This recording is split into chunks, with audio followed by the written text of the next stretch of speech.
What's going on, everybody? It is that time again. The Sooners Illustrated Podcast, episode 109 on this Monday, September 9th, 2024. Josh Callaway, Tom Green with you on a game Monday. Oklahoma, they're 2-0. They beat Houston on Saturday night. We were both there. It was hideous, though. Tom, let's go ahead and jump right into it. So the Oklahoma offense was horrific in this game on Saturday night. They beat the Cougars 16-12. Didn't score an offensive point in the second half. Didn't score an offensive point for the last 40 minutes or so of this game. There's a lot to kind of sift through, but just in general, Tom, obviously the headline, the story that everyone's talking about, what the hell is wrong with OU's offense? Try to answer it if you can. What did you see? OU's offense was just, it was heinous on Saturday night. It was really bad. Yeah, I mean, I think it was the worst total offense, like fewest yards that they've put up at home in almost 2 decades. Unbelievable. I think it was the season opener in 2005 against TCU was the last one that was this bad. And Oklahoma had 249 yards of offense in this game. They had realistically one quality drive. One. That was an 8-play, 81-yard drive for the second touchdown of the game. And things looked good on that drive. But the rest of the game, the other 11 possessions, one touchdown, which came on a short field after a questionable muffed punt. I'm not convinced that Houston's return guy. It was one of those classic, like that's what they called, so they're just going to leave it because it was really hard to tell. Couldn't confirm it, couldn't overturn it, so it stands. But yeah, they had a short touchdown, an interception on an underthrown deep ball, a missed field goal, and then 8 punts, including 3 3-and-outs. It's bad. They averaged 3.2 yards per play on the other 11 drives. Meanwhile, they averaged 10 yards per play on that 81-yard drive. And look, I think that the fact that they had that one drive gives them some things that they can point to. It's like, hey, this is what it looks like when things are clicking and everybody does their 1/11th, as they like to say. They ran the ball pretty well. Jackson Arnold was 4 of 4 on that drive. He had his longest pass of the game, that 33-yarder to Brandon Thompson. They got a little creative too. That touchdown to Jake Roberts came out of a 3 tight end set. When was the last time you remember Oklahoma having 3 tight ends on the field at once? Right. So I do think that it's a very, very slim silver lining, but there is something that you can build from there. And obviously, look, bad tape is still something to learn from, but you don't want bad tape to begin with. Yeah. And this offense has just been stuck in neutral through the first 2 weeks. And look, part of it is injuries. We've discussed the injuries on the offensive line. They had another one after Jake Taylor went out in the second quarter, and this one had to shuffle things a little bit again. Wide receivers, somebody's got to step up besides Deion Burks right now. Because that group that we thought was going to be the strength of this team going into the year is just banged up. Obviously, you have the 2 significant injuries to Jalil Farouk and Jaden Gibson, but you need to get Nick Anderson back. He was held out again. You need to get Andrew Anthony ramped up when you can. He didn't have a snap in this one, so they held him back. And the rest of that room is just young guys. And look, Brendan Thompson made a couple good plays, but he also had some drops. Again, they need to find a way to just sustain some drives. They've been putrid on third downs. They're better in this one, but they're still one of the worst teams in the country. Right now. They were awful. Literally worse than college football against them. I mean, they were 4 of 14 on third downs in this one, which is better than 1 of 12. But that's not going to cut it. They're getting in too many third and long situations. I think that their average, third down distance for the year is still like 8.7 yards, which is like nobody's going to convert 30 to 40% of their third downs when you've got to pick up 8 or 9 yards. They need to find a way to have more success on these early downs. Yeah, no, I mean, completely agree, obviously. I watched the game back this morning as I try to do on Mondays before we do the show. It wasn't that bad early. The first quarter, certainly, some hit or miss moments here and there. But then, like you said, that drive at the end of the first quarter, going into the start of the second quarter. Really, really nice. Good mix of run and pass. Vontae Barnes had a couple nice runs. Jackson Arnold had, like you said, his best throw of the night. That Brandon Thompson, like 30-yarder, perfect throw. He's making quick, decisive decisions. He had a couple nice scrambles on the drive. And then a nice little pop pass to Jake Roberts for the touchdown. It was like, that's what it's supposed to look like. After you watch that drive, I mean, anybody watching that game for the first time, you would never guess they're not going to score again the next 40 minutes of this game offensively. Just a safety is all they're going to get the rest of the night. I don't know what happened. They can't run the ball. Cannot run the ball. And that was a conversation after the Temple game. It continued in this game. I don't really have the answer. I mean, Javonte Barnes had a couple nice runs. They only ran it with Taylor Tatum once. Probably mix him in more. Gavin Sawchuk only had 4 carries. Yeah. And they were very spread out, too. He had like 1 in the first quarter, 1 in the fourth, and obviously just 2 other ones kind of sprinkled in the middle. He's a guy who I feel like needs to get a rhythm. Never going to have that happen with 4 carries spread across literally about 1 a quarter. That's not going to hurt you. And then, like you said, I agree completely. There's no receivers. I mean, Deion Burks is the only reliable receiver target right now. Hopefully, Nick Anderson comes back this week. They need another guy on the outside really bad. A lot of just bad blocking assignments, just missed assignments. Not even necessarily like not holding up. Just that guy just ran right through the line, just completely untouched. I mean, there was a lot of just bad. And sometimes yeah. And look, I'm no expert in like blocking schemes. No, I'm not either. What their assignments are, but there were a lot of plays where it looked like guys were trying to get to the second level without like taking care of the guy that was at the first level first. Yeah. And I saw a few plays, run back, where it just looked like there was miscommunication between the tight ends and the tackles. Yeah. Guys just, maybe you're supposed to have a double team there and just like didn't get the chip block in or something like that. But again, that's something that's going to happen when these guys don't have reps together. Mm-hmm. You haven't been able to trot out a healthy offensive line. You've had to move guys around, especially at those tackle spots. And it's tough. It's tough to, do anything consistently when you don't have the healthy bodies or the reps to kind of, bring everything together and everybody be on the same page. It's the rushing attack is not good right now.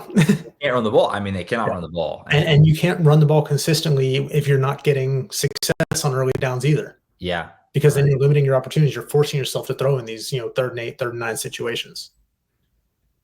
Completely agree. Let's talk about Jackson Arnold. So, not great, obviously. Specifically, the deep balls were just horrid in this game. And I don't know, we're going to get there. I don't think it's all on Jackson Arnold by any means. But he did not play well, especially in the second half. I can think of, and he had a couple nice throws. He did. The one we just talked about, Brandon Thompson, the pop pass to Jake Roberts was a nice throw. Had a couple other nice little Deion Burks slant routes that were right where they needed to be. And he didn't get helped out by drops, all that stuff. But like I said, specifically the deep balls were really bad in this game. And Brandon Thompson had that one early that he just missed him by miles. He had the deep one up the sideline that he underthrew to Brandon Thompson by miles. Had a couple other ones to Zion Raggins that were just not even close. It just was not his best game. The deep ball Deion Burks that got picked off. That one was a little bit, Burks kind of didn't do him any favors with the way he kind of ran that route, but it was still not a great decision or throw.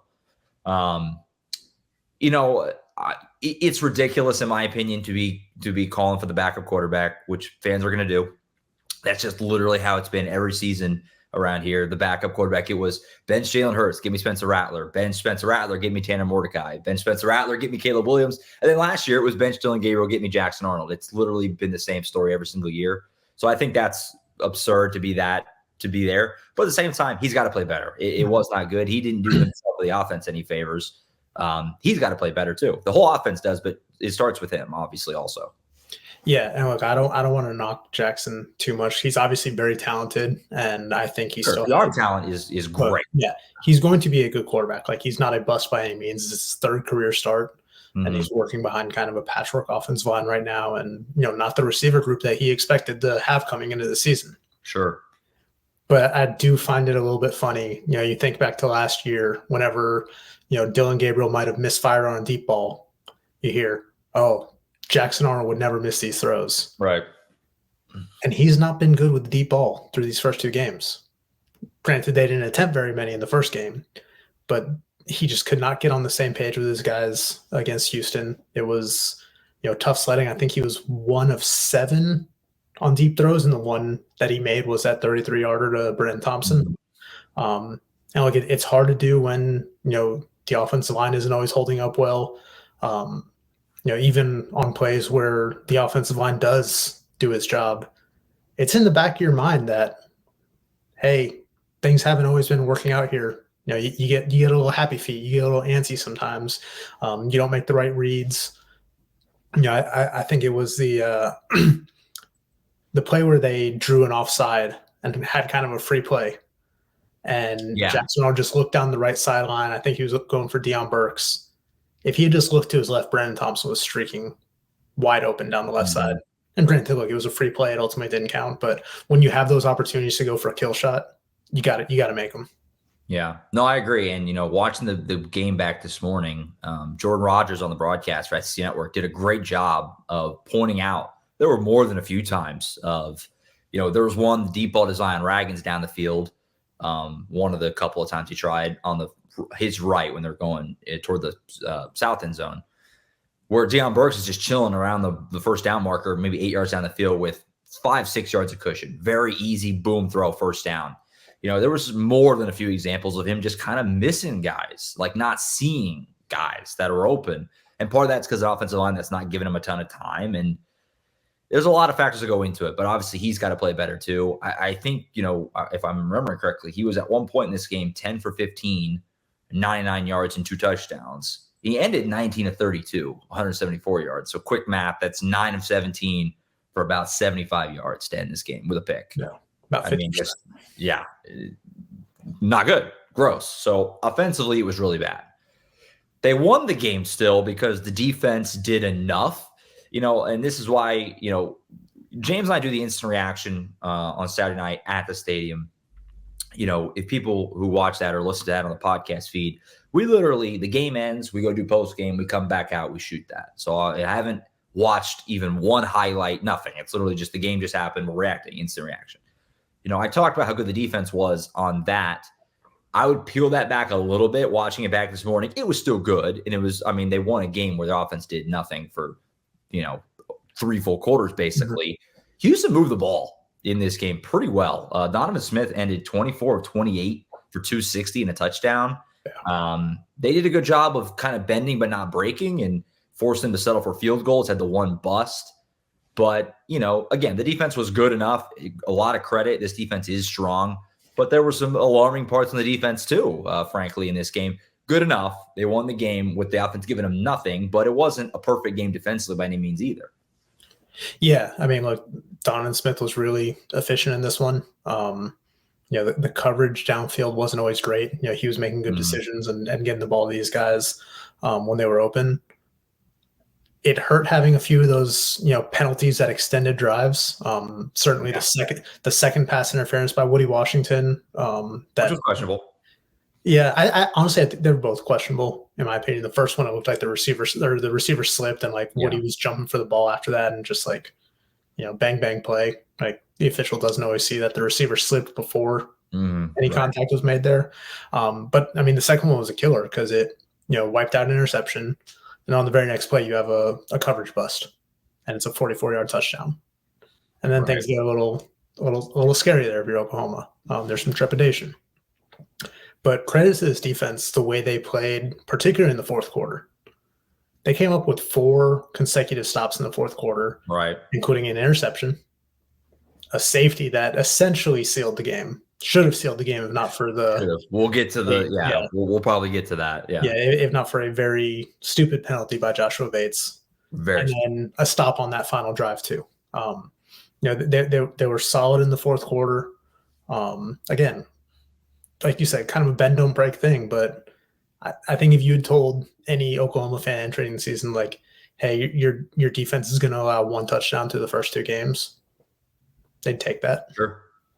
Sure. No, 100%. I mean, the good news for Oklahoma is that Danny Stutzman is still Danny Stutzman. He had 15 tackles. He was in on everything. The linebacker room is what we thought it would be. Yeah. So and far. he missed 4 tackles too. So he Right. could have had like 20 tackles in this. Yeah.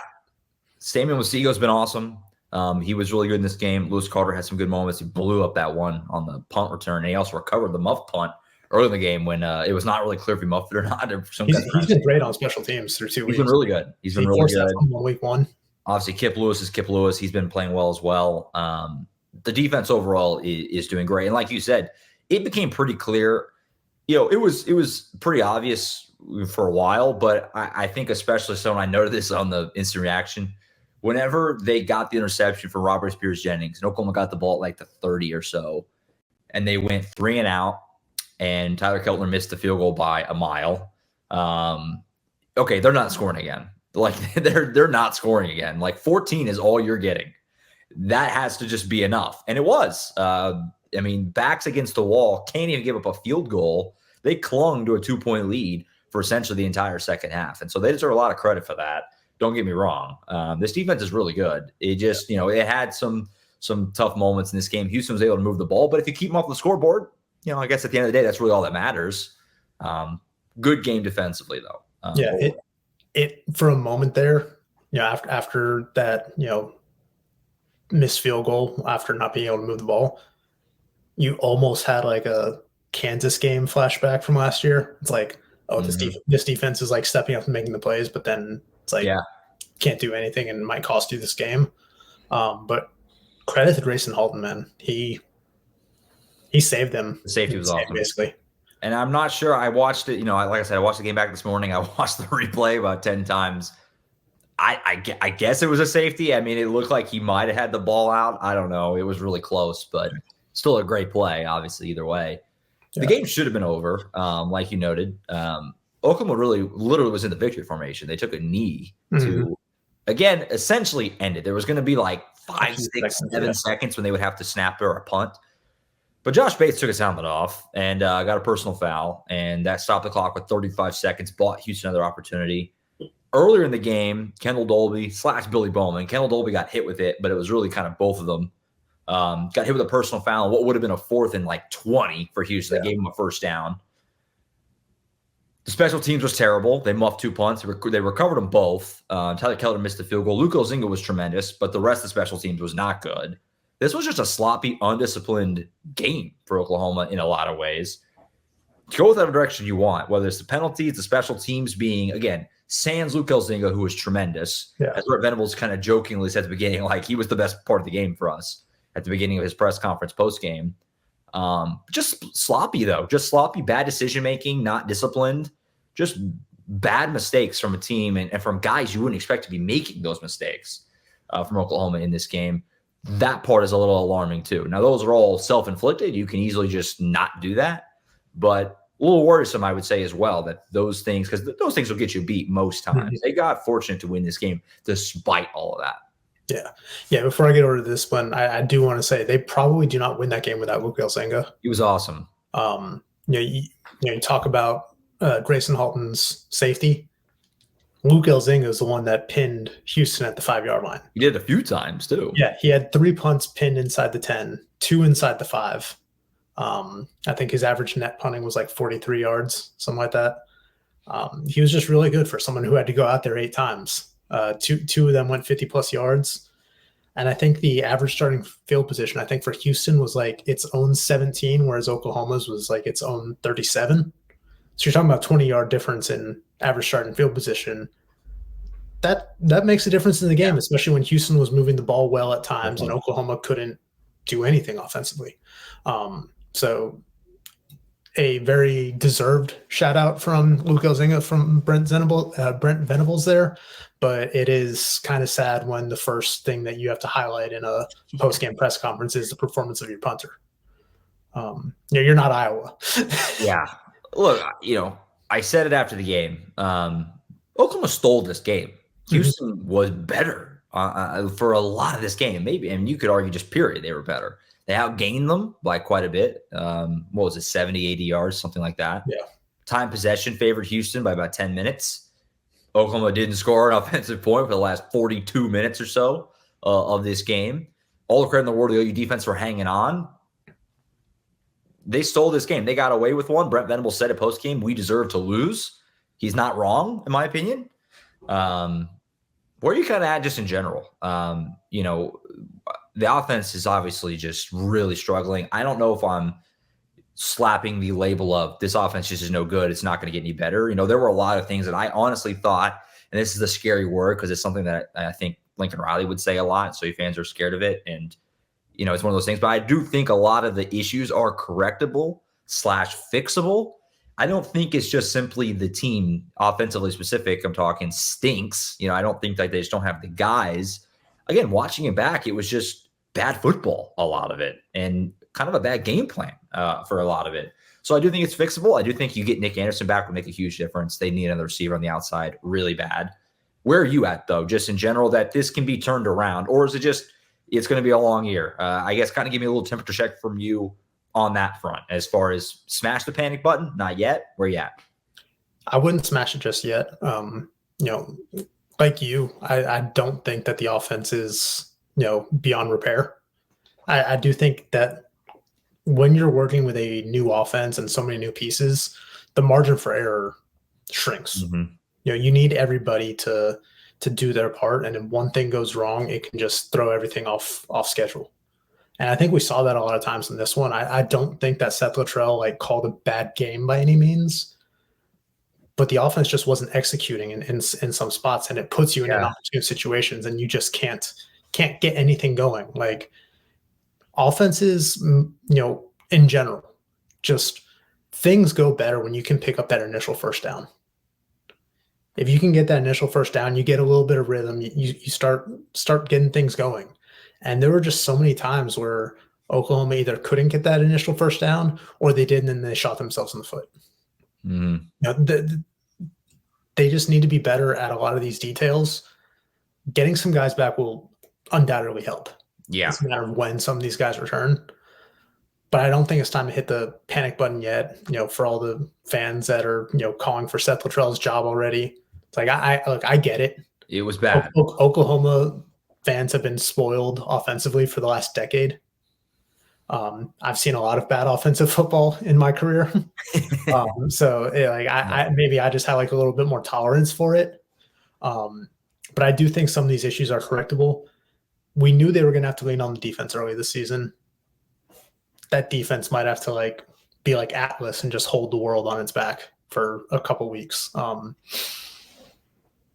Because again, defense is good. Obviously, things that they can get better at, but like that is the strength of this team. They're going to need to lean into that. Yeah. You can't have these stupid mistakes though. These, you know, unforced penalties. Really, like I do wonder like how many of those are just like frustration in a game like this where like it just felt like nothing was going right and it just kind of bubbles over. That's not an excuse. It can explain it, but you can't let that happen because, like you said, that is the type of stuff that will cost you close games in the SEC. 100%. You know, I mean, it looked on Saturday night like a team with a quarterback making his third start as a sophomore with just an offensive line that's been beat up and has had no chance to build chemistry, and a wide receiver room that's missing 4 of its top 5 guys. That's kind of what it looked like on Saturday. You know, I'm reminded, and not to say that they're just one and the same because they're not. It wasn't like this last year. But you guys, you remember week 2 against SMU last year. It was ugly. They won that game 28-11. Again, not the same, not as bad. But it was a similar kind of feeling after that game. Remember Jeff Levy and everything. We were talking like, what is up with this offense? It looks not right. And obviously they figured it out. It would end up being fun. Again, not the same situation. Understand that Dylan Gabriel was year 6, right, last year, and Jackson Arnold's in year 2, first as a starter. But you have to give it a little bit of time, you know, sometimes. And we, like you said, we knew they're going to lean on the defense early.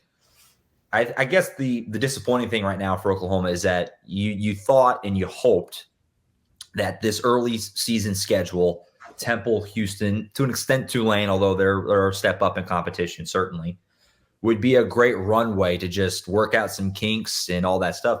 2 games in, it feels like they're not anywhere close where they need to be, which is alarming because Tennessee comes in here and now less than 2 weeks, they destroyed NC State on Saturday. They look like a wagon right now. And that's the big boulder sitting out there. We joked about it before we came on the air. They play the SEC teams are 6 of the top 7 in the AP poll right now, and OU plays 5 of them. That's crazy. The schedule, we knew it was tough. It's looking even more tough by the day. They got to figure it out fast. They have no choice to. They have to figure it out fast. And look, they go beat Tulane 34-13 on Saturday, and all's back to being right in the world, and the hype is back, and they're kind of thinking, okay, but obviously if they do what they did on Saturday, they're going to lose a lot of games. It's just kind of that simple. And we'll see if they can get some of these guys back. Branson Hickman, certainly. The center spot is a black hole right now. And that's not to say Josh Bates was bad necessarily, but they need Branson Hickman. I mean, they need him. They need him. And they need to keep everyone else healthy and roll from there. And so we'll see. They get healthy. Maybe it looks better, but they were very fortunate to win on Saturday. I think that's the kind of the main sentiment for me. Yeah. And, we talk about, them having this kind of runway into SEC play to kind of work things out.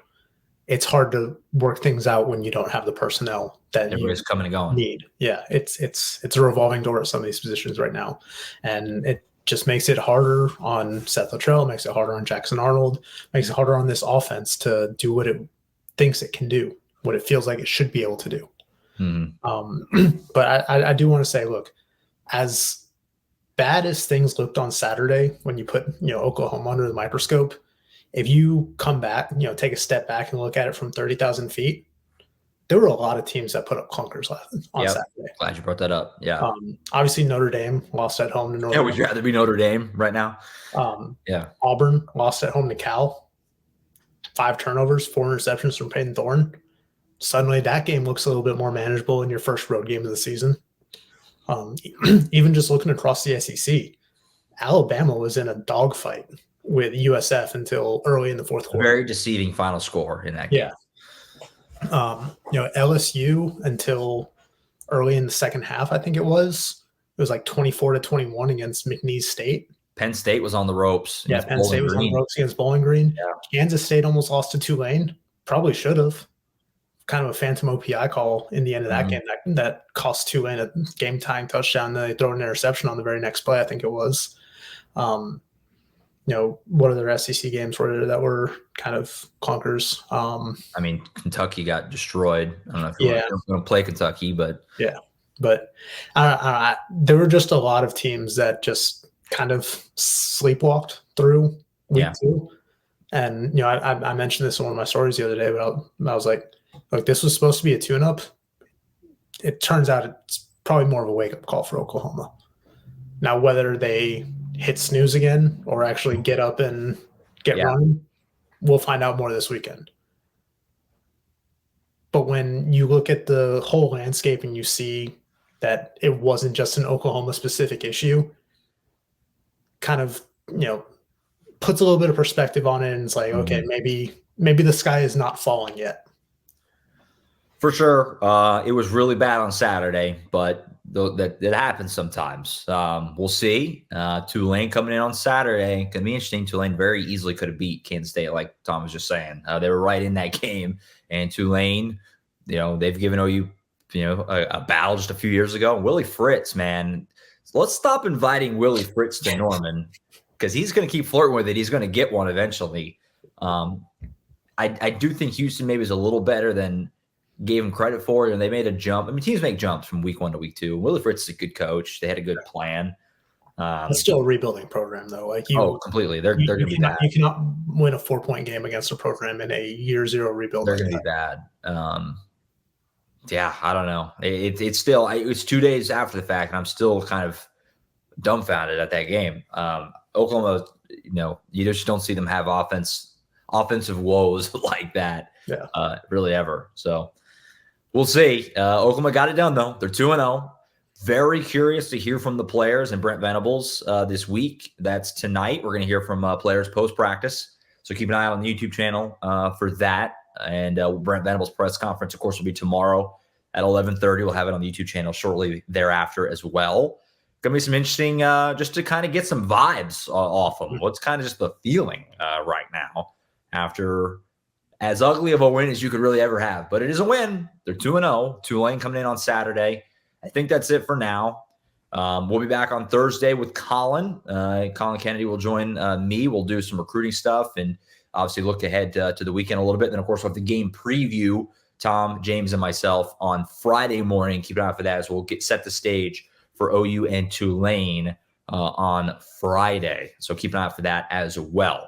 That's it for Tom Green. I'm Josh Callaway. We'll see you guys next time right back here on the Sooners Illustrated podcast.